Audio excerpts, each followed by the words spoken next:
I always felt so bad. So something that ends up happening with these super quick visits is you are limited to how much you can discuss with the patient in the time frame. So you're told, do not let them talk about more than one or two concerns. But this is primary care. People have more than one or two concerns. And so you're telling people what is the most important thing you want to take care of today, and then make an appointment to come back to discuss the other things. That means so much more than just come back. It means take time off of work, find childcare accommodations, spend more money that you might not have to cover that. Again, another office visit fee, especially if they're uninsured. They're paying every office visit fee. It could be over $100, which is, it's a lot every single time. And so it didn't make sense. I mean, it should be easier. Cindy Dafashy is a board-certified family medicine doctor and owner of Archway Family Medicine. Archway Family Medicine is direct primary care that leaves behind the dysfunctional, stressful, and confusing healthcare system and focuses on the patient-physician relationship. Dr. Dafashy's approach includes spending the full amount of time necessary with her patients, flexibility of appointments in person or virtual, and clear, affordable pricing. In today's conversation, we cover exactly what direct primary care is, who it's good for, concerns about labs, imaging, and specialists, and we discuss when insurance is still a good option. If you enjoy this conversation and know someone that could benefit from this information, please like, subscribe, and share.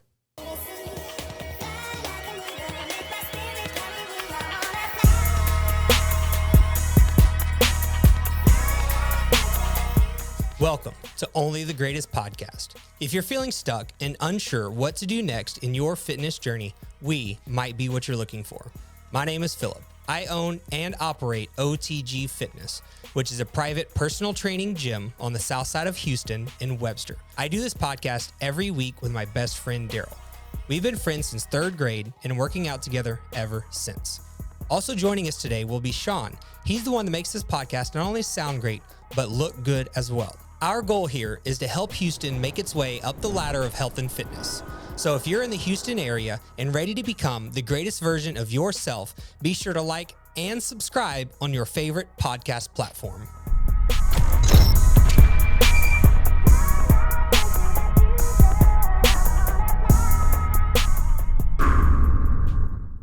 Dr. Dafashy, thank you so much for being here. Thank you. Yeah, I'm excited. For sure. Oh, me too. And I think that in general, you've answered a lot of my questions already because I even came to your office yesterday. Yeah. Our first appointments together was like 2 hours long, which is a very good experience. I don't know if your patients probably don't tell you this very often, but I'm very into keeping up with my health. It's very fun. I enjoy having those types of conversations and talking about the ins and outs and the details and stuff like that. Yeah. But someone listening to this maybe is not used to that. Yeah, right? It's very new for some people. Exactly. Like, wow, you're really diving into my life right now. Yeah, and actually be able to spend that amount of time, you know. So why don't we just answer the question, like, what is direct primary care? Absolutely. So direct primary care really is a business model. All that it is membership-based primary care. So patients will join my clinic or any direct primary care clinic. The model is not unique to me. It's all over the country. And they join for a monthly membership fee. And in return, they get extended time and kind of unlimited access to their physician. And the other key feature is that in order to do this, we don't bill insurance whatsoever. So rather than having this middleman who kind of dictates what sort of things that we can do in the way that we run our clinic and the way that we interact with our patients, the physician is able to truly have a real relationship with the patient because they actually have time, like we just said, to talk about the things that they need. So that's the simple answer. It's a membership-based clinic that doesn't bill insurance, that gives you that time and access back to the physician. And when you say membership, I think what goes through a lot of people's minds like, another membership. Yeah. Oh my gosh, how much is this thing going to cost? Yeah. But the way that your model is set up, it's very affordable to everyone. So do you mind speaking on those numbers? And that's exactly the whole point of direct primary care is we want to be as transparent about our pricing across the board. So for my clinic specifically, for an adult, it's $100 a month. For kids, it's $50 a month. And then there's some discounts if you have a family plan. So if you have, 2 or 3 family members, we'll give a discount there. nationally, just knowing how direct primary care clinics run across the country, the average tends to kind of fall in that same ballpark. So it tends to be around 100 or under 100.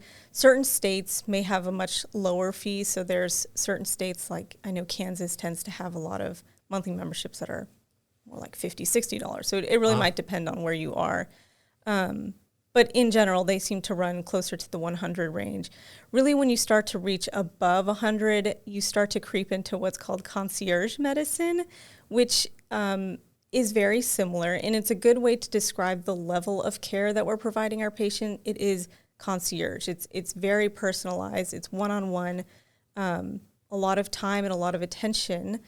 But that price point is what really differentiates direct primary care, or DPC, from concierge medicine. Concierge medicine typically will charge, well, on one hand, they usually charge an annual fee as opposed to DPC, which only does monthly. They'll charge kind of like an annual retainer fee of maybe like $1,000 to $2,000 at least dollars a year. Not $1,000, it would be at least $2,000 a year. And they do bill insurance on top of that. So when I say concierge medicine to people, they tend to understand that level of care, but I try to distinguish, but this is not concierge medicine because, one, we don't bill insurance, and two, it's much more affordable. And the whole idea is you should be able to leave your membership when you need to. If it's no longer viable financially, or maybe you've moved, or just circumstances have changed, we're not holding you to a 1-year contract. If you want to go, you can go. There's no cancellation fees. At least that's how it runs in my clinic. I don't have any cancellation fees for patients. Yeah, and since while we're on the topic of numbers, pretty much what happened to me was I ended up going to the doctor last week for an issue. And when I got there, I'm used to paying about, my copay was $30. And when I got there, something happened, and I already told you this, but just for people listening, something happened to where my insurance was not going to be accepted on that day. And on that day. Yeah, and that and they said that, well, there's a couple of different options. You can reschedule, call your insurance, or we can just do self-pay. And I was like, oh my gosh, how much is this going to cost? And they're like, it's $100. It's like, well, to be honest, I was like, man, that's not bad. That's not nearly as much. I was like, but I pay my copay already of $30. While I also pay X amount every month for my insurance. So the math just wasn't mathing. The math never maths when it comes to insurance, let me tell you. It just was not mathing for me in my head. Now, I ended up doing it because I wanted to get in that day. It just didn't add up. And then when I went back, they referred me to a specialist, which we're going to talk about as well, like how things like that work within direct primary care. I showed up to the specialist, and they said that we're going to have this fixed for you when you come back for your specialist appointment. And I was like, okay. So I go for my specialist appointment. I wait for, it was like 45 minutes maybe. And they call me up like, sorry, Mr. Silvis, I'm not sure what's going on with your insurance. And I told them, like, hey, they said they were going to get this figured out the other day. And obviously they didn't. Yeah. And so at that point, I just told them, or I asked how much the self-pay was. And they were like, it's $250. And I was going through my head. I was like, you know what? Let me just, I have another resource. I had just been in contact with you a couple of days before and kind of learned about your model and how it works. And I sent you a text and I was like, hey, I think that this is the route that I want to go. So now I can go for the flat rate of $100 a month. As many times as you want. If you want to be seen in office, if you just want to call me, text me, it really doesn't matter. I mean, insurance will put a lot of these restrictions in how we can see our patients. Well, if you're going to have a virtual medicine, a virtual visit, it has to have video, and you have to document this and this and that. And a lot of, on the physician side, they might say, well, I don't want to spend time responding to all these, portal messages. If I'm not getting paid for this is extra time outside of my already long day. You get rid of all that unnecessary just headache when you operate in a very complicated system. When I know that I'm not being paid for by the insurance company, I'm being paid for by the patient, everything I'm going to do is in the interest of that patient. So, if they want to text me, just text me. If they want to call me. And patients are very respectful of, that access. People are afraid, like, oh, you give patients your number? It's like, I want them to feel like they can reach their doctor when they need help. This is how medicine used to be, and it's just gone so askew. And I think people really appreciate that relationship again. Yeah, I very much compare it to, and I've only known about this for like 2 weeks, but a couple people have asked me about it, or I've told them about it. It's kind of like what I do as a trainer. It's very similar, because what we tell our clients is that anytime you need anything related to your fitness journey, just call, text, don't feel bad. I have your credit card on file. I bill it for your training sessions.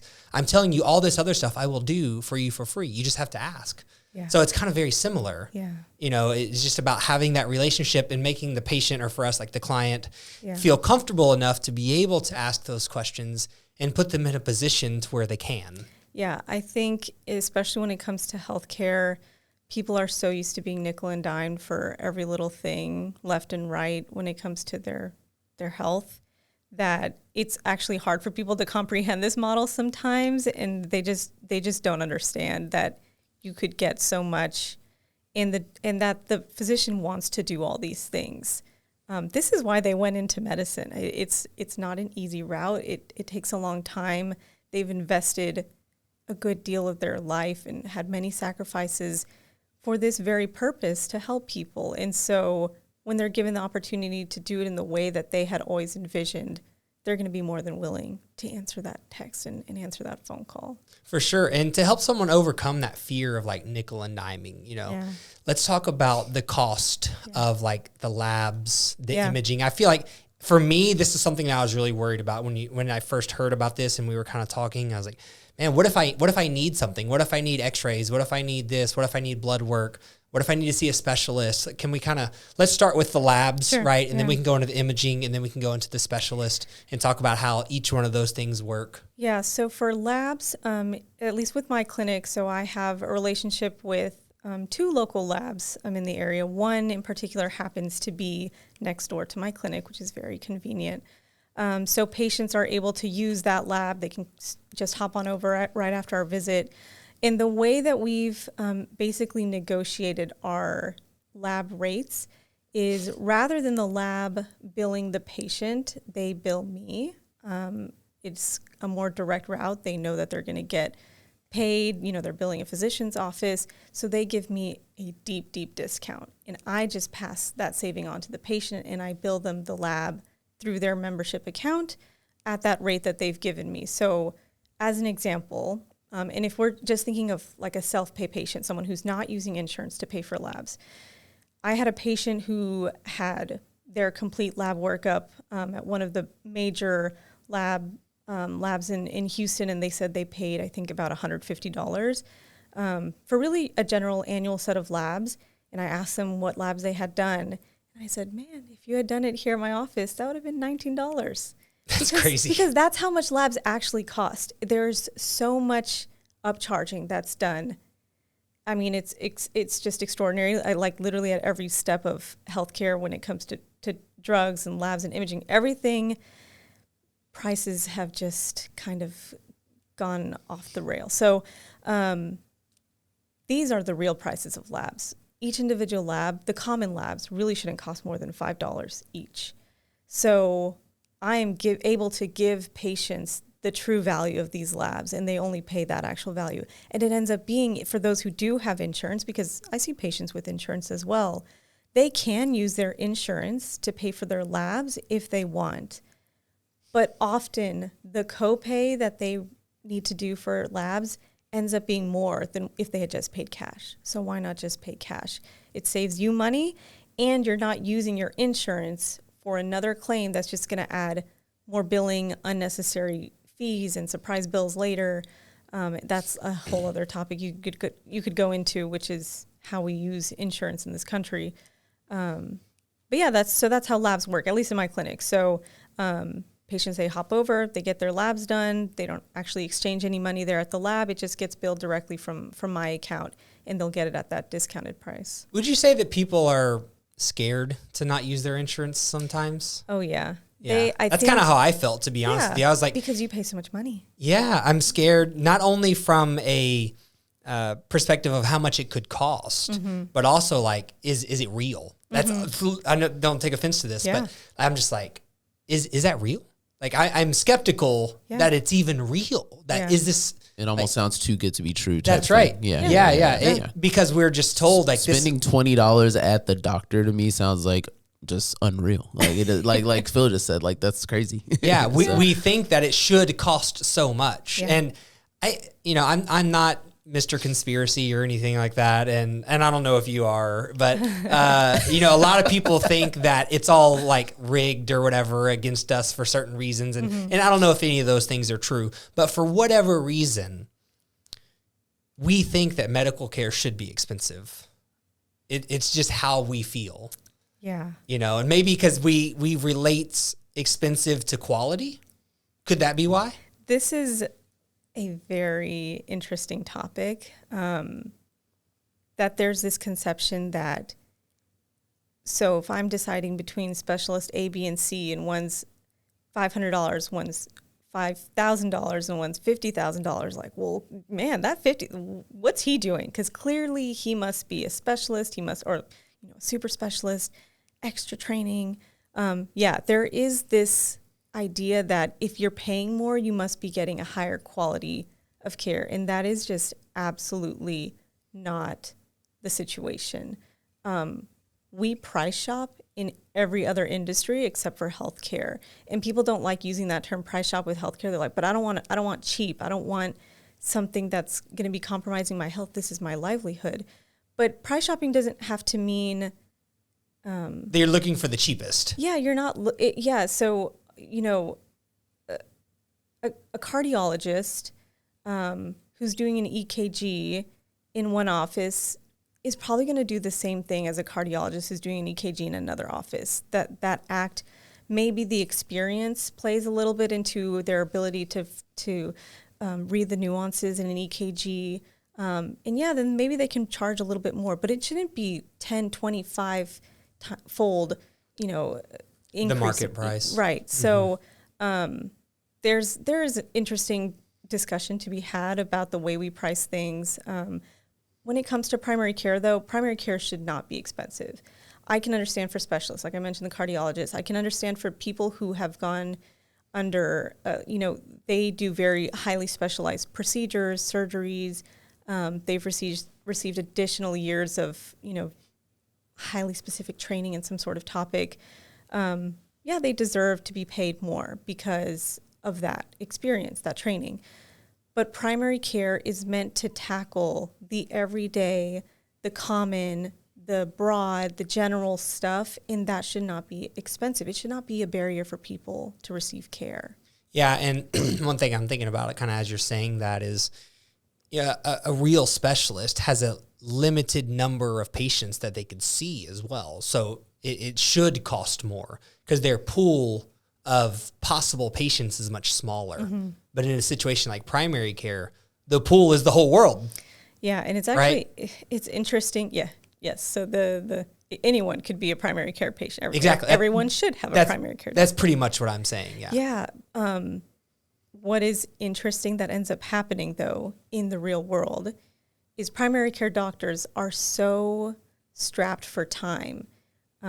They are being forced to see 20, 30 patients in a day, which means on average, a primary care physician gets 7 to 8 minutes of actual face time with the patient. So they are being forced to rush through patients. So in order to meet the patient's needs, they are just sending their patients to specialists left and right unnecessarily for things that they very well could handle and have been trained to handle. Primary care can handle 80 to 90% of most medical concerns, but they don't have time. And so now these specialists who've spent all this time training to treat very specific conditions are now their clinics are being overrun with very general conditions, and they're frustrated as well. Like, why didn't the primary care doctor take care of this? Like, why is a cardiologist being sent a patient with routine hypertension? It's like a primary care doctor can manage hypertension. You don't need to see a cardiologist for that unless you have something else going on.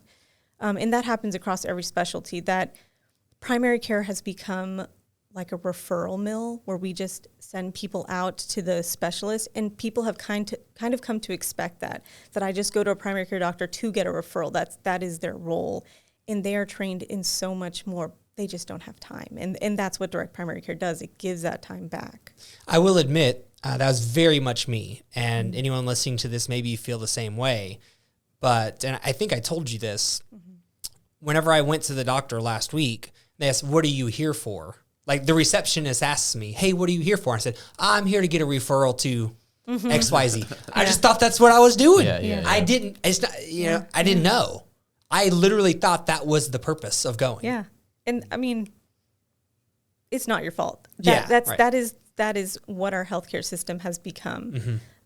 We are very much a sick care system where we are very focused on how can we treat, how can we surgerize, how can we fix this problem right now, rather than what can we do to prevent, what can we do to make you well across, the entire spectrum of health. And it's unfortunate. Yeah, and what you're saying is that most people don't need to see a specialist. There are a lot of things that could just very easily be managed with primary care. Yeah, so it can be much more simple than you might think. Yes, because that's how I feel. I was even speaking with Denver about this probably a month or two ago when we were talking about like possible insurance situations for ourselves. I was like, I just feel so overwhelmed by the whole thing. There's just so much going on. It's so complicated. I go to the doctor. Am I going to get seen? How long is it going to be? I have to block out half of my day because I don't know how long I'm going to wait and stuff like that. And you were talking about the time thing. I spent 2 hours last week because I was in the waiting room, but I spent 2 hours yesterday talking to a doctor. Yeah. Right. And that's how it should be. Yes. Yeah. It's just very interesting how we think that it is so complex, and maybe it is. I don't know. The insurance system, I'm sure, is very complex, and these medical facilities are very complex. Our bodies are complex. It should be a complex thing, but it can be fixed for the everyday person much more simple. Yeah. I think my goal is always to let people know that there are other options out there. There are people out there that are doing things just so much more straightforward. Yeah, you're not locked in, and that's something that I struggled with. Is I felt I very rarely have the paralysis situation going on in my, like, personally. It's not really something that I do. Like, I don't avoid things just because I know it's going to be hard. It's not really in my nature. But I will admit that happened to me. Like, I didn't even want to shop for insurance. I didn't want to go look for a new primary care doctor when my insurance changed. When I get that email about the plan changing, I would just avoid it because I was worried about how complicated it would be and how not fun. Yeah, and if you think about this from a society level, I mean, you're an educated individual. Think of that person who has no education, who's probably dealing with multiple medical conditions.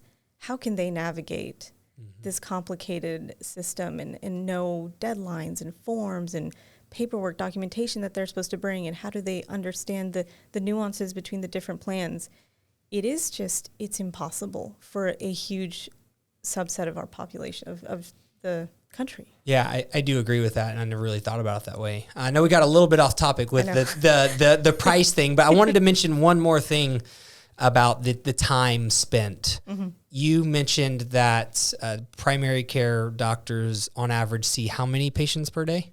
So typically primary care in general, you're seeing maybe 1% of your patient panel, which is how many patients are under your care. So in direct primary care, you might see 5 to 6 people in office in a day. Maybe you have 10 to 20 more touch points by text or email, online virtually, but actually in office, it's very, very What about a standard, though? Standard is going to be 20 to 30. And how many total patients do they have? Close to 2,000. And you have?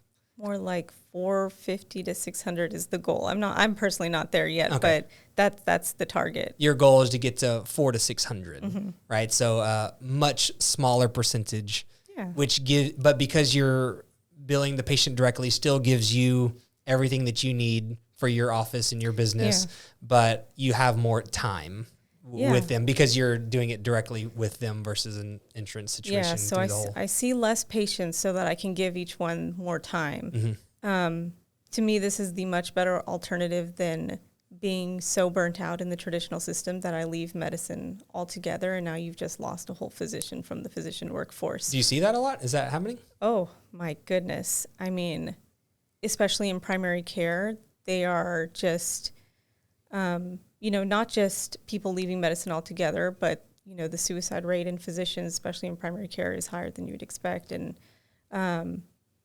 it is very unfortunate. People have just decided to completely leave a field that they were drawn to at some point for the love of taking care of people because they were burnt out, or a better term is the better term is moral injury. I don't know if you've heard anyone use that term No, I've before. not heard that term. So when people talk about being burnt out, you've heard of being burnt out, you're just Yeah, sure. kind of like... Over it. Yeah, pretty much.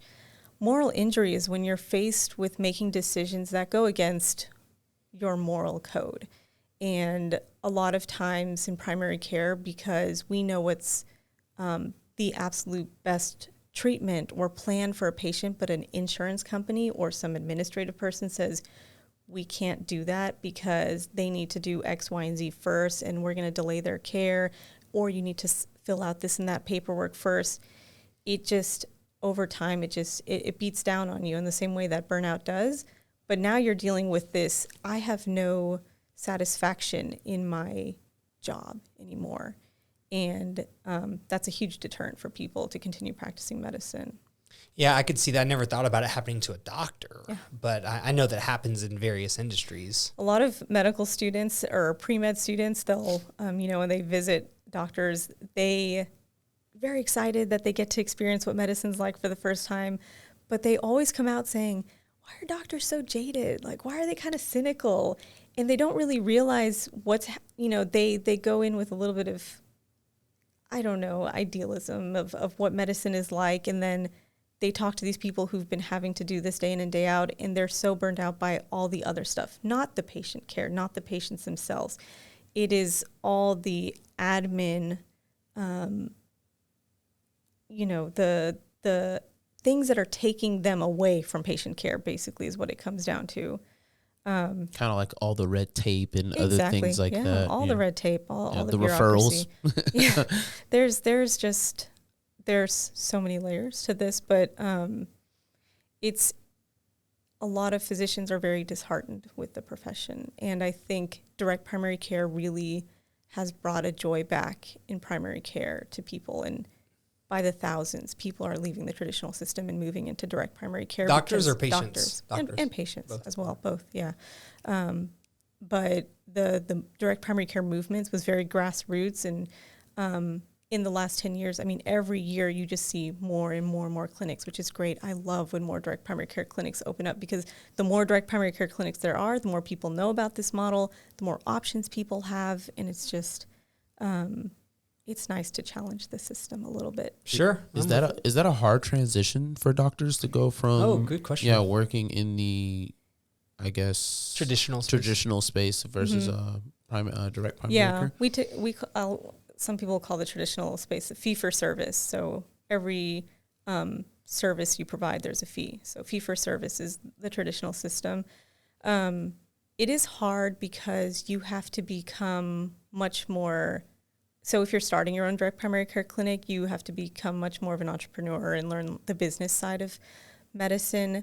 But I think that is balanced by the loss of so much paperwork and the loss of so much additional admin that it's actually a much simpler route. Financially, that tends to be hard because people, you go from kind of a more steady source of income from insurance paying you to now I'm relying on patients' memberships, and that can be a hard transition for people if they've been in the traditional system for decades and they've maybe gotten accustomed to a certain lifestyle and now they're having to take it a step back. Similar to any entrepreneur, right? Exactly. Yeah. Exactly. They have to learn the marketing piece of the equation and kind the billing. Kind of build your clientele up, and then it's like now, you don't. As have with any new business. Yeah. It's the same thing. Just starting a new business, it's a new world. You have no business background, which I had no business background, and I learned just by talking to people. I could see it being very difficult for doctors, and everyone's situation is different, but most doctors come out of school with a lot of debt. Oh yeah, Probably. $200,000 So on average. So God. So starting a business that you might have to go into more possible debt to start the business, or withhold your income for a period of time. Yeah, I could see that being very difficult. Physicians are the masters of delayed gratification, let me tell you, though. Yeah, I've heard. Training. We have doctors as clients, and I've heard them discuss that as well. They do something, invest a lot up front, do it for a long time for the delayed gratification of a nice lifestyle as they get a little older and stuff like that. All right, let's get back on track with the cost of some of this stuff, right? So we talked about the labs, $19 for a lot of basic labs. Yeah. What about, let's go deeper tests, like the scans, the imaging, stuff like that? Yeah, so for scans specifically, that's going to depend on imaging centers. And so what usually a direct primary care doctor will do is help the patient navigate the system. So at least what I do is I look at all the imaging centers in that patient's area. If there's someone who's willing to travel a little further, I'll look even farther. And then I gather what's the cash price for all these places. It can just vary across the board. The thing is, people think, the MRI center next door to me, they charge $1,000. That's how much an MRI costs. It's like, if you actually were just willing to travel maybe 15 miles down the road, it's $300 there. Oh my gosh. Yeah. So these numbers can vary by location. And it's the same machine doing the same scan. It's going to be read by a radiologist. There's just, healthcare is a very profitable business. So if someone feels they can charge more, they're going to charge more. Yeah. What about like a X-ray, like a standard X-ray? That's like the first image that people think of, right? An X-ray should cost $50. $50. Yeah, I think that would blow people's mind if they knew that was actually X-ray, the cost. $50. Yeah, because I think, and I don't know, I haven't had an X-ray in a long time, but I'm going to assume that my copay to go get the X-ray is $50. Might be the same. Yeah, for sure. Yeah, it's just crazy to think that that's actually the case. CT scans tends to be one that, especially when people pay insurance. So there's this very peculiar thing that happens when you use insurance. What you get charged tends to be a lot more. So if someone has insurance, the bill will say the CT scan was $2,000-$3,000. Your insurance paid $1,000. So they saved you. It'll say, your insurance saved you $1,000. So you only owe $1,000. And that CT scan was $300 if you had just paid cash. That's wild. Yippee. Yeah. I mean, the moral of the story is truly like always ask the cash price. What is the self-pay price? You do not need to use insurance for everything. Yes, insurance absolutely has a role in the healthcare system, and it's there to cover specific high-ticket items. Some people have certain insurance plans where, if they get an X-ray or CT scan, they don't have to pay anything. I would say use your insurance in that case. But it's balance in knowing that there are options, and just as long as you can make a more financially wise decision. Yeah, I definitely want to, I guess I should say this as well. We're not here to bash insurance or anything like that. It's about knowing your options though. Exactly. Right. And we will discuss kind of at the end is like, when should I have insurance? Is insurance a good thing? And because there are some situations where maybe you should, and we can talk about those. What's more important here is that we're discussing people know their options, that there are other ways. Okay, so labs, very cheap for the most part. Imaging, affordable. What about, I say I do need a specialist. What does that situation look like from direct primary care? Yeah, so when it comes to specialists, there are a few avenues. It's a little trickier because now you're reimbursing a different physician. It's not within the direct primary care space. So one option is just asking the specialist. Again, this is something that I just do for my patients. What are your cash price discounts? Again, everyone has a cash price discounts. They're always going to give discounts because cash is money up front. It's guaranteed, better than waiting 3 months to get paid by insurance. So everyone will have one. So finding out what those numbers look like. There are also some health platforms that are being developed. I personally don't have any integrated into my clinic yet. I'm kind of exploring a few and seeing which ones work, where we can consult with a specialist. The direct primary care doctor will consult with the specialist and save the patient that visit. So I might pay this platform a certain amount of money each month as a business expense. That's something that I'm taking on. and I offer that for free to the patient. Like, hey, I'm going to just consult with this specialist virtually. I'll get back to you on kind of what they recommend. And if it is something that does need to absolutely be seen in person, then we'll get you to someone local in the area.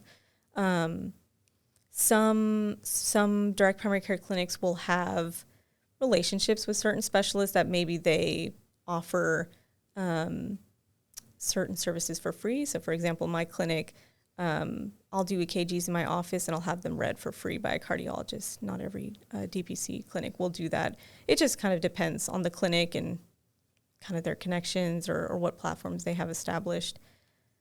But again, that's probably where things will vary the most. Yeah, I like that initial one that you said where you can consult with the specialist. And I think that sounds very interesting to me because my assumption there is that it's a lot easier for a doctor to talk to another doctor Absolutely. than to talk to the patient directly because you have a base knowledge. The patient told you everything already. Mm-hmm. So it's way easier for that specialist to have a conversation with you than to go have a new conversation with the patient. Yeah, certain conditions that works where you're just trying to get an understanding of what would be the treatment plan or are there additional diagnostic studies that I'm just missing just because I don't know, it's not my field.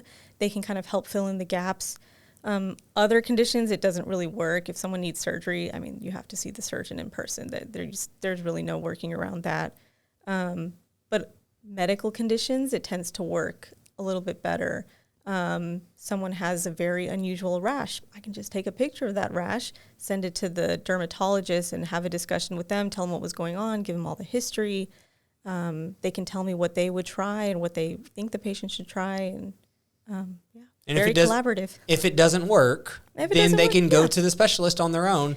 And at least you tried. And I would say probably 90% of the time, you're going to get it right. Yeah, I mean, a primary care doctor's role is to try to manage as much as they can up front before sending to the specialist. Every primary care doctor will know the limits of their scope of practice. They know at what point they're comfortable and not comfortable doing something, and they're never going to put their patient at harm. But that's what we've been trained for, is to take care of all the upfront diagnostic. I mean, the hardest part of a primary care physician's job is putting all the puzzle pieces together and knowing where to even send them, knowing what direction to take this condition or this person's symptoms. Do you find that difficult, or is it like a little game? It's fun. Yeah? Yeah. I think if you have to be a puzzle person. Okay. Yeah, so you take the client's history, because you actually spend enough time with them, right? You take their history, what's going on now, piece them all together, and then the diagnosis comes out. I love hearing the patient stories. I love looking at the data. Then I love going into research and kind of putting all that information together. And then even when it comes to coming up with a treatment plan, seeing what other options are, I don't really like fast decision making because I think it does a disservice to the patient where just in the moment I'm saying, okay, yeah, unless it's something incredibly common and I know that this is the next step. But for things that just I want to take a step back and think, I'm not going to rush into a treatment plan because why? I'm going to end up wasting that patient's time and money. Like, why not just take a step back and think it's okay to take a step back? And is that something that you do a lot of where, you might not have the answer right there that day, but you kind of go back, maybe do a little research that night, spend a little extra time, and then contact the patient tomorrow or something? I have the luxury of time to do that. When I was in residency, if I was doing that outside of my work hours, taking time away from family, from my kids to try to figure out information late into the night. Now I can actually do that during the actual work day, maybe right after the visit. Sometimes I do it after the work day itself ends, but there's not this pressure to kind of spit out an answer right away, unless it's urgent, unless it's emergent. Yes, I can triage, I can do emergent, quick making decisions. But if something is not life-threatening and it doesn't have to be decided in that moment, I think the quality of the care is going to be so much better when you take a second to think about it. Yeah, and do you feel like in the would you call it pay by service? Fee for service. Fee for service situation, they don't have time to do that. No, because they get 8 minutes. So their options are either, let me just write you a prescription now, the first one I can think of, or the most common one that I can think of, send you on your way, let me know if it doesn't help, and then come back. pay another copay, make another appointment in 2 or 3 weeks when you can get fit in. It's very frustrating. Yeah, I was just about to say that. Something that happens a lot, I know, in the fee-for-service situation is maybe the doctor doesn't know, and they say, hey, I'm unsure, but let me get this figured out for you, and then come back in 2 weeks, 4 weeks. But I saw you yesterday, and you had a couple of questions that I didn't know. So when I got back home, I sent you an email with the information, and then you texted back and said, hey, I have it.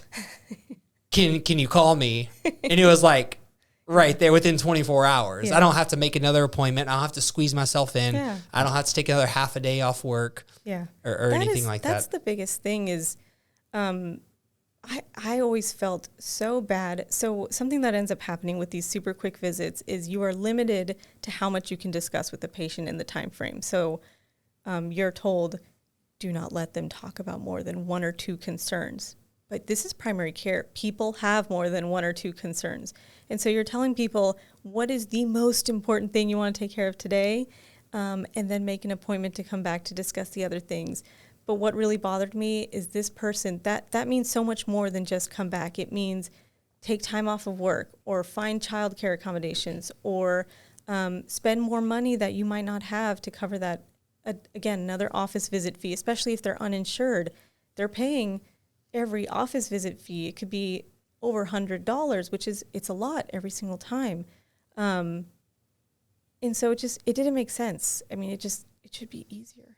Yeah, that simplicity is always the answer. I shouldn't say always, but most of the time. Yeah, in most cases, simplicity. In the space of health, yeah, I mean, it's just like I hadn't been to the doctor in years, and it's just it's so complicated. Like, what you're telling us right now, I'm like, dude, this is super eye-opening. Like, yeah. It's crazy. We feel, I didn't go to the doctor from age. So, my mom died at a weird age. I think just at an age where I was starting to learn responsibility of things like this, right? I didn't have a dad. When I was left, had my grandparents, and I guess they didn't know how to teach me this stuff. You know, I didn't go to the doctor or the dentist also from age 15 until I was maybe in my late 20s.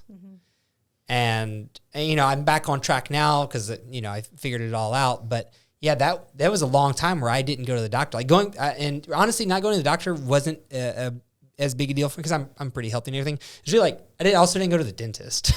So it was a lot of work to get me back on track, and everything's fine now. But because I thought it was so complicated and hard, it would be very difficult to get into it. I just kept avoiding year after year after year. Yeah. It's going to be so hard. I don't know what to do. I don't know how to do it. It's going to be expensive. How much am I going to spend? Yeah, I don't have insurance. So it's just I already automatically think. The one time I had insurance, it was the Affordable Care Act. I think it was 2 years ago or something. I was like, okay, cool. I got insurance, and I thought it was a good idea. I went to get contacts.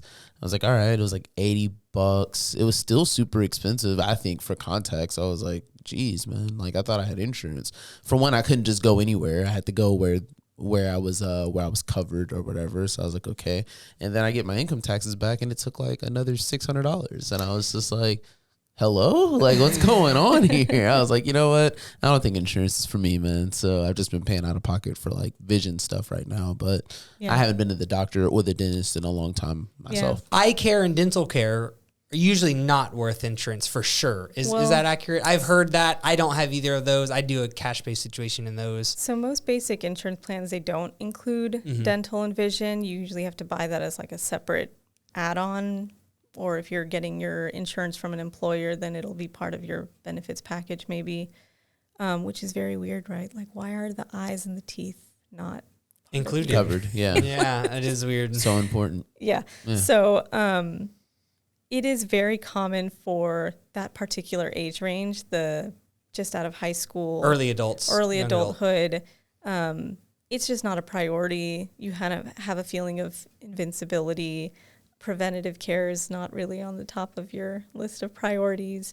And it really isn't until most people reach their 30s and 40s that they start to I'm kind of creaking and what's going on. And things are not as they used to be. And then health kind of comes back into their mind. So,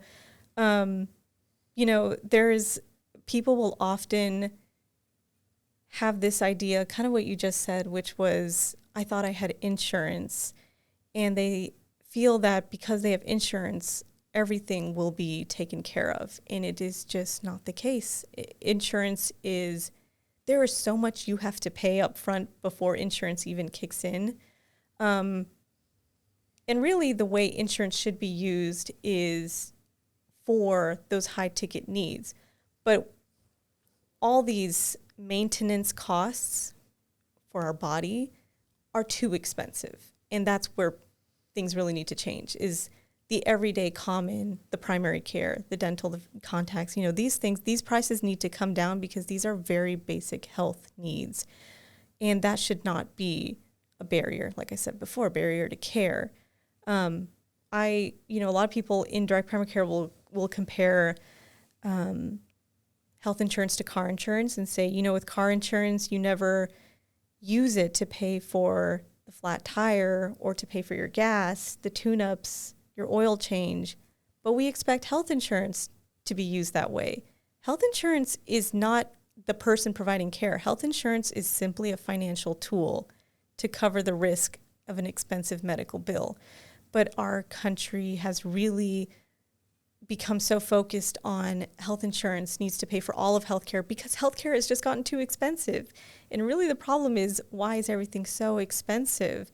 Health insurance has its role to cover those high ticket items, but we need to make the everyday cost more affordable for people. That's so interesting to compare it to car insurance. And I'm just thinking any other insurance, really.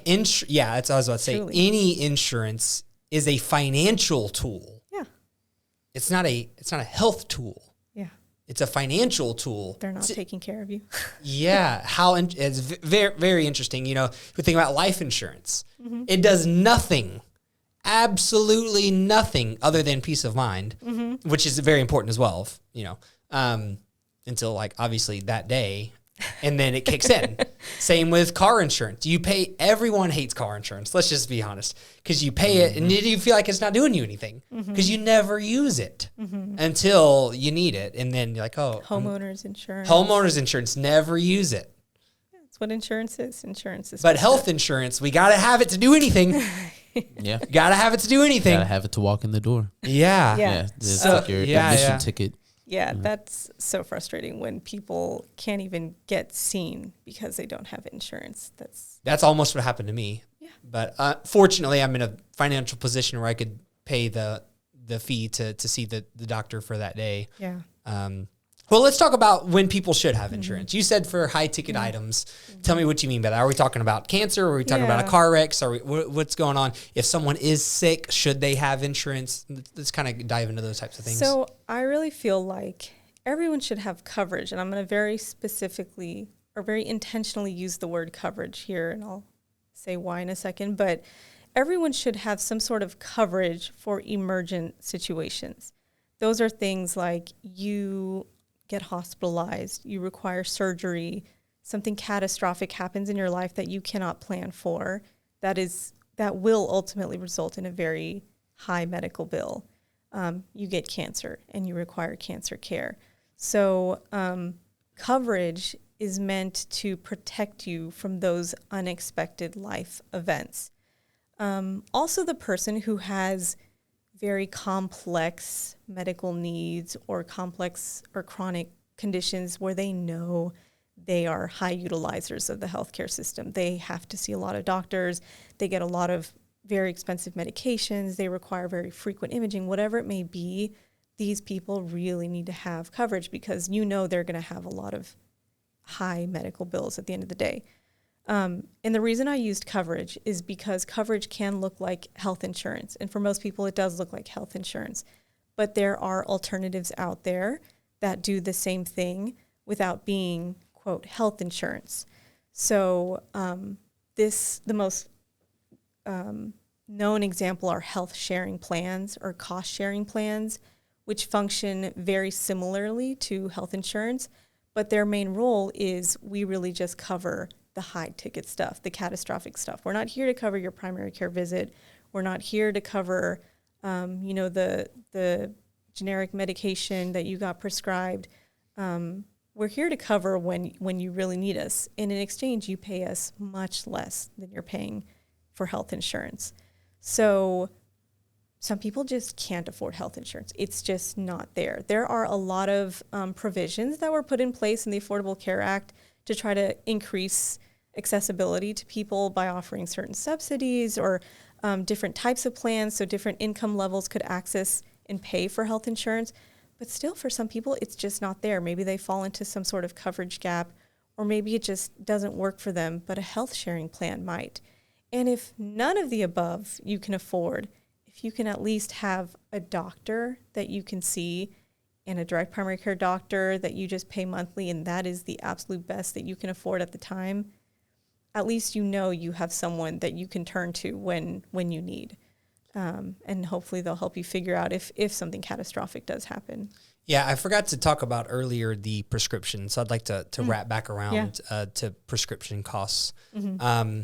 But in this case, let's talk more about the health sharing, and then we'll wrap back around. Okay. Since we're on that topic, we'll wrap back around to prescriptions. For the health sharing, you said for major things, when does something like a health sharing kick in? Can you make that call yourself? About how much are you talking about, like on a monthly situation? Do you know those numbers? Yeah, so health sharing plans anyone can sign up for. They do usually they tier their prices based on age and based on how much you are willing to pay out of pocket before they kick in. So the term that most of these plans use is called the initial unshared amount, IUA, very similar to deductible. So how much are you willing to pay upfront before you want them to kick in? So you have that choice. I can pay $500 IUA before I need someone to help me out. I can pay up to $5,000 IUA before I need someone to help me out. Obviously, if you choose the $5,000 on a month-by-month to be a part of that, you pay much less. Mm-hmm. What that number looks like, between $100 to $300 a month. So if you're... I don't want to make this a quote, but if you're comfortable with that IUA being $5,000-$10,000 kind of range, let's say you have some investments or some savings of a decent amount that if something were to happen, you could cover that much. We're looking at it as low as like $130, $150 something dollars a month is how much it would cost you to be a part of that health sharing plan. So a health sharing plan is basically a community of people that pool their money together. And that money that's pooled together is what's used to pay for the medical expenses. Versus an insurance plan, you pay a premium to an insurance company and there's profit to be made, and they don't always pay out all the medical expenses. This is much more... How long has this model been around? Is there risk to this? Health sharing plans have been around for quite some time. So they originally started with Christian-based organizations. It started off kind of a faith-based way for churches to provide a health kind of benefit, I guess, to its church members. And then there have become some more non-denominational organizations that have sprouted out. The risks that come with it is, I think, if you choose a health sharing plan that doesn't have a very large community, a large pool of people. So if it's a not a very well-known company, that means not a lot of people are contributing money into it, which means if something were to happen to you, you can't guarantee they're going to be able to help pay those costs. So you want to try to find the much more established, well-known organizations that have been proven to be able to cover those costs. Do they share like how much they have? I'm asking because this, I'm imagining someone hearing this and they're like, that's not real, or they're very skeptical about it. I know I was when you told me about it. I'm like, that seems crazy. You know, that people are agreeing to put their money into something that someone else could use. You know, it just sounds, so like, do they share how much money they have, or how do you vet? You know, when you're shopping for a health savings, or what is health sharing? Health sharing plan. How do you vet that? I don't know if they are posting how much money they have in the pool itself. I guess my recommendations when people have asked me which organizations to use are purely based off of what I know the direct primary care community as a whole, which there are hundreds and hundreds across the country are using.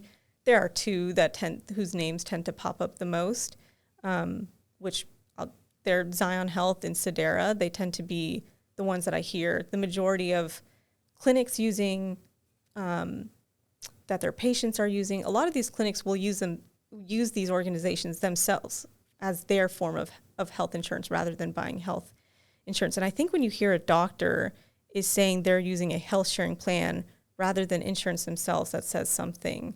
But again, I just want to distinguish that there are also still health insurance plans out there that are suited to various income levels, but I just want to add the health sharing plan as just another option on the table. Sure. Yeah. I mean, it's very interesting, option that people, once again, we're not here to put down anyone or anything. We're here to let people know what their options are, right? Mm-hmm. It doesn't have to be complex. You're not tied to one thing either. You have these other options. Okay. One thing we missed earlier was the medications. Yeah. We missed that when we were talking about labs, $19, x-rays, $50, mm-hmm. specialists. There's definitely ways that you can make that work as well. Mm-hmm. Little more nuanced there, but still very possible. The last one that we missed was medications, right? Say someone has a chronic condition that needs medication, mm-hmm. or someone has something temporary or they need a short-term medication. How does that look in direct primary care, cost-wise? Yeah. So I'm going to answer it first from a more broad national answer. And I do this specifically in case there's anyone who hears this not from the Houston area, and I'm specifically not in Texas, but direct primary care in actually most states, not Texas, which is unfortunate, these clinics can dispense medications out of their office. And they are able to basically sell them to the patients at the wholesale price, which is the true cost of the drug, meaning cents per pill, not $50, $70, but $5, $7, because that's how much it actually costs to manufacture and produce these drugs. So in Texas, unfortunately, we cannot dispense medications out of office. So really what most direct primary care doctors will do here is we really teach patients how to pharmacy shop and price shop, and kind of teach them the many, many options there are to get medications. So what I tell patients, one, if they have insurance, know what your insurance plan is, what's your copay, kind of know those numbers, so then you can compare it to the cash price. GoodRx is my favorite coupon site. It's probably the most well-known coupon site. But people feel like, I've always sent my medications to CVS, for example. But if they had just price shopped that medication, they would see that, at CVS, this blood pressure medication costs $20, but at HEB, it's $5.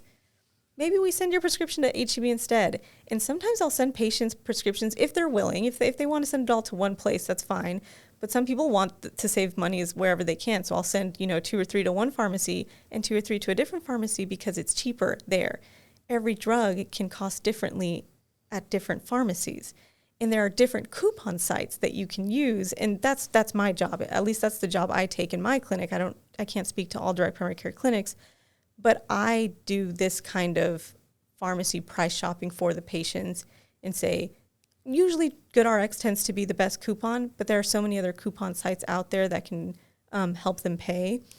And then if coupons are not an answer, help setting those patients up for certain sometimes these drug manufacturers themselves, the actual manufacturer of the drug will offer certain coupons to insured patients or uninsured patients. And that's another way to save money. Or you can join a pharmacy membership program. I know membership, like you said, it's all the rage.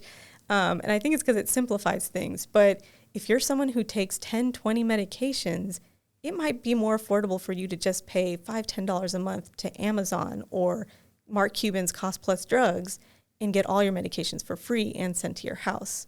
There's just so many options. I've never heard of that. I didn't even know that was an option. Oh, which one? The subscription situation. The pharmacy, yeah. So I've heard of GoodRx, and I think I've heard of the Mark Cuban thing. I was watching like Shark Tank at my mom's place once, and he was talking about it. So I think I've heard of that one too. That's pretty cool though. Yeah. Are people often worried about doing something like that? No, because they end up getting the medication. It's the same thing. And medication is medication, right? Yeah. All these drugs, no matter where you're getting them from, are screened, tested. Like, these are all legitimate Yeah, FDA approved drugs. Yeah. The one difference is when it comes to generic medications can be made by different manufacturers, and normally that doesn't make a difference in the effectiveness of the drug, but for some people, they feel a difference with different manufacturers. So I've had patients tell me, a really common example is Adderall. Patients tend to notice when their Adderall is being made by one manufacturer versus another manufacturer. They might have side effects with one, but not the other. They're both generic Adderall, but they feel it, and so they try to find the pharmacies that get their supply comes from that manufacturer that they've noticed. But normally that's not the case. It's the same drugs no matter it's the same drug. where you're getting them from. How many or what percentage of your current client population is insured versus health sharing versus uninsured? Do you know that? If I were to roughly estimate, I've never actually looked at the numbers, but I could roughly estimate that maybe like 80% are uninsured. Of those who are uninsured, a small percentage actually have a health sharing plan. I think I've talked about it with a lot of people, but like you mentioned, it's very new and it's scary. Mm-hmm. I think they'd rather just stay uninsured than try something. So the ones who are uninsured, I'm kind of their healthcare option. Okay. And when you sit down and talk to people, are they asking you if they should get insurance? Is that something that you're talking to each individual patient about with their specific situation? I try to, because I've spent a lot of time learning about it, because I want to have these conversations with patients, and I don't think they ever get a chance to have these conversations with their physicians. Honestly, most physicians don't know a lot of the nuances of these things. But a lot of patients don't even think to ask me that, and so I often just bring it up. You do bring it up, though? You talk to them about it? If a patient's uninsured, especially. Okay. And then when they are insured, I usually kind of test the pricing and say, well, how much did you pay for that? Or I'm curious. And then I kind of show them how they could have saved money and maybe teach them how to use their insurance more appropriately. Yeah, it's so great that you do all these things, from shopping for the prescriptions for them, finding the coupons, talking to them about insurance, because I'm assuming that for you, this stuff's pretty easy. Mm-hmm. It's kind of like for me as well, when a client asks me about a particular exercise, like they don't know, they could go look it up, but it's very easy for me. Exactly. It takes me 5 seconds. Yes. So, and if I don't know something, it doesn't take me more than a couple of minutes to figure it out for them. That is exactly how I feel. I feel like, why not just take that 2 seconds to just do the quick price shop, because I know how to do it so quickly. I have all these tabs saved. I can quick search and I know what I'm looking for. I'm not going to get confused by the lingo and making sure I'm putting in the right dosages or whatever it may be. And then I can just give them the answer directly. That's my job. I want to make them accessing healthcare easy, and I want them to see that it can be simple. Yeah, you're saving them hours of anxiety and research, probably with 2 minutes of your time. Yeah, I mean, my patient's financial health is very much a part of their overall health. And so these little details, they matter. Yeah, I agree. The mental health side of things, stress, anxiety, those have to do with your health, your physical health as well. Yeah. Let's talk about who direct primary care is good for. If someone's listening to this, like who can benefit from something like this, maybe who shouldn't do something like this. And then that's kind of maybe how we can wrap this up. Yeah. It's hard. I always want to say anyone, but Sure. I know that's not the case. The people that I think really benefit from direct primary care, there's a few categories. So definitely the uninsured individual, no matter what the age, that has avoided seeing the doctor, especially for fear of cost. So that's one large group, the uninsured. For uninsured or insured individual, the person who really needs kind of a more consistent relationship with someone for reassurance purposes. So maybe there's someone who health is a priority to them, or maybe it's a big source of anxiety and stress in their life, and they might be a healthy person, but having a doctor like on your phone in the pocket that you can reach out to can do so much to relieve that mental load. This would be a great option, because you know that you're not a burden upon the doctor. This is part of the membership. They really benefit from direct primary care. A whole entire other subset, which we really didn't talk about this, but small business owners who want to offer a health benefit to their employees, but they can't afford health insurance, direct primary care is a great way to offer a health benefit without having to pay for the high cost of health insurance. So you can give your employees basically a personal doctor as part of your benefits plan for them. Who doesn't work with direct primary care? Probably someone who wants to, when they go to the doctor, get whatever they want, whenever they want. There's like this personality type that I don't want to generalize, but maybe they tend to lean more towards concierge medicine, but they have an expectation, well, if I'm paying you money, I should get whatever I want. That's not going to happen in direct primary care. We're still going to operate from evidence-based medicine and do what's best for you, and we're going to take everything and be very personalized about the care. But I'm not going to do something that I think is not going to benefit you just because you're demanding it.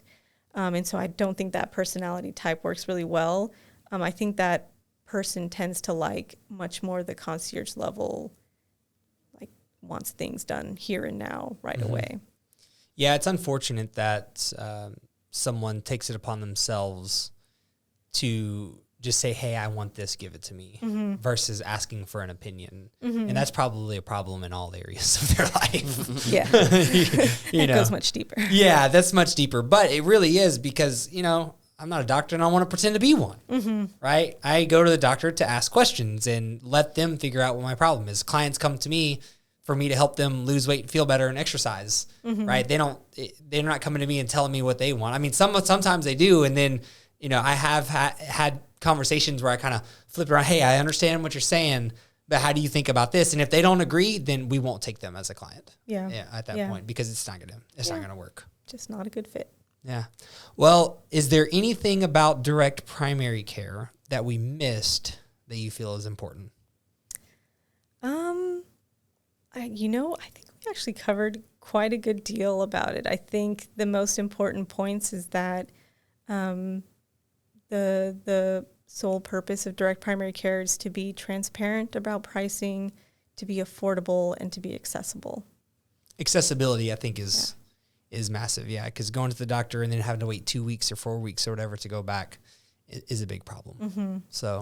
Yeah, and I think I guess I didn't mention that, most direct primary care clinics, or at least mine, will normally for their members offer appointments same day or next day. As if it's possible. Yeah. Right. Yeah. And which then it usually is possible. And a lot of things are very much discussable, I guess maybe is the word, like via a phone call or text message. Yeah, there's so much that you can handle. I mean, you just need a refill for something I just saw. You don't need a whole appointment. Especially if you had your appointment, it's just a follow-up situation. Yeah, or if you have questions, maybe... people sometimes walk out of these doctor visits, especially my first appointments. I spend so much time talking to them. They can have a lot of questions that come up later. That's just by nature.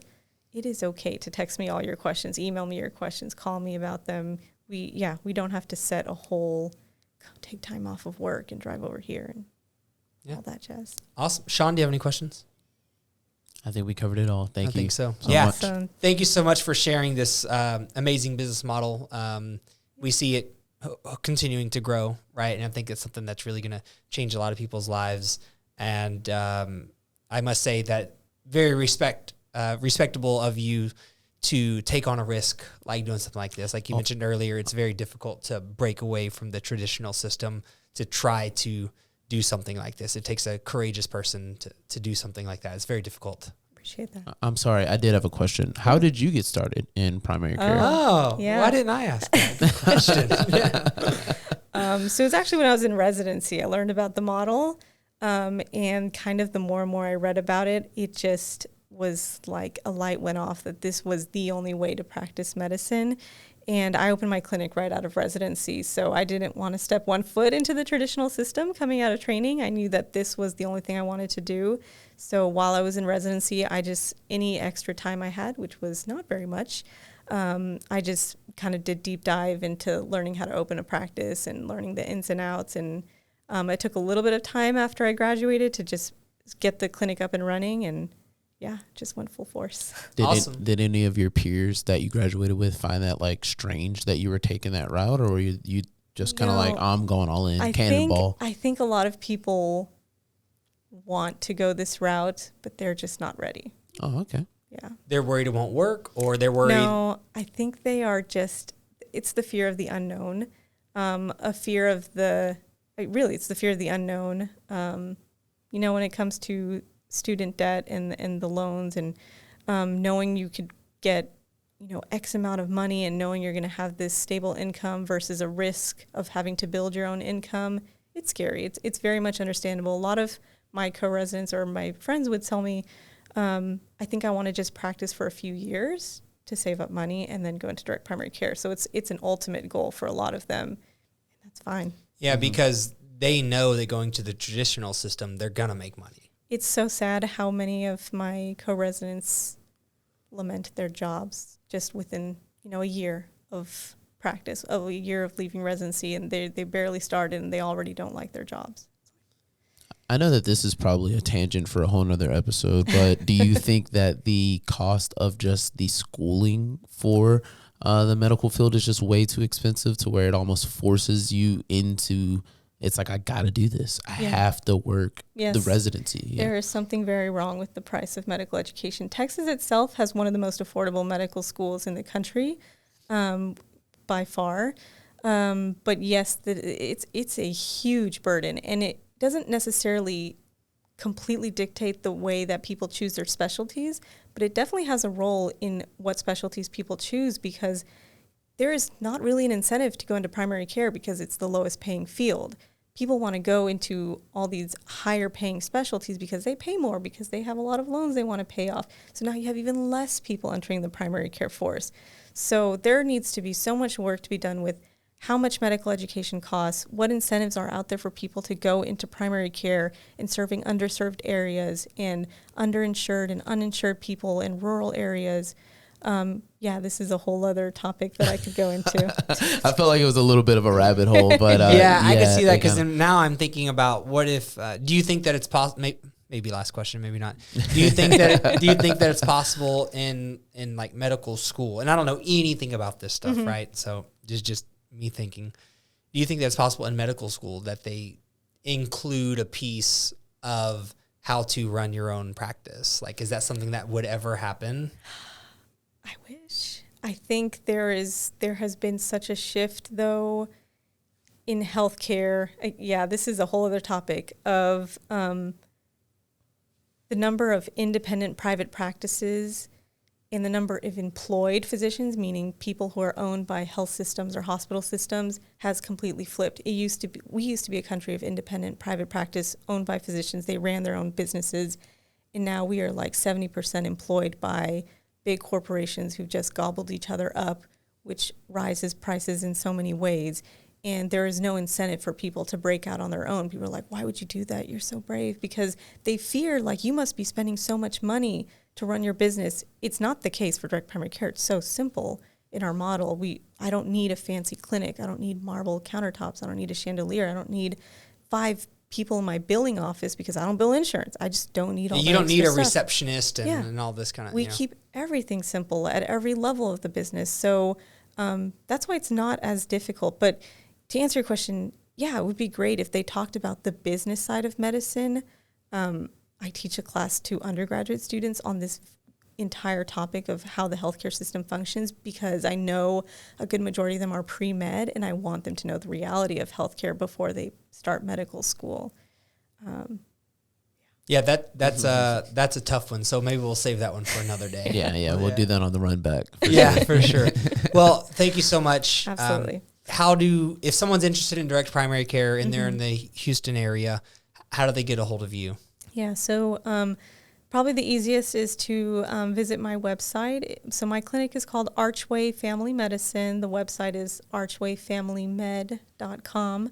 And there we have a quick button where they can either enroll through the website itself, or if they just want to schedule a free call with me, I do these meet and greets all the day where I just talk to people about direct primary care and see if it's a good fit for them, at no cost, just to help them understand the model a little bit more. Okay, so guys, check out the website. Also, I'm a patient, right? So if you have questions, you want firsthand source, feel free to reach out to me as well. Happy to answer your questions. And we will see you guys next time. Thank you. Peace.